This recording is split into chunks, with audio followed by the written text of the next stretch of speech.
Hoy, si Princess nagbanlaw na agad, oh. Sige guys, kayo na lang. Daya. Nilalamig na talaga ako kaya nagbanlaw na ako eh. Tulak nyo, dali. Hoy!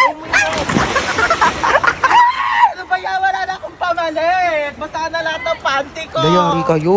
Lika dito sa 6 feet, eh. Lang, hindi ako marunong lumakad. Tara na.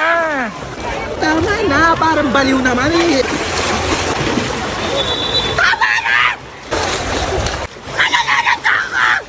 Uy, Hans, ba't naka-uniform Uy, ka? te, alam mo ba, paalam ko kay mama, nasa school ako.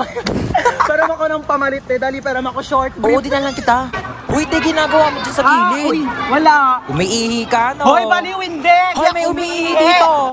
Wow. Tignan mo, may pogi dun, oh. Oo nga, kunyari nalulunod ka, dali, para i-CPR ka ni Kuya. Galingan mo, ah. Hala, may nalulunod dito. OMG, tulungan niya to. Hoy, nanay mo, princess. Hoy, ano inarte-arte mo dyan, princess, ha?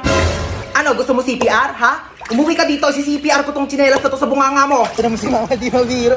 Buhay naman ako, ano ka ba? Dali, te, picture mo ako dito pang DP. Ah, sige, 1, 2, 3. Isa pa, 1, 2. Ay, ano ba yan? Eto naman kasi. Uy, nakita nyo yung Tupperware ko, te, yung pinaglagyan ng pansit. Hala, tinapon na namin, te. Hala, kailangan ko yun, te, papagalitan ako ni mama. Uy, baka may mga extra pa kayong plastic, te. Wala na akong lagayan ng basang damit.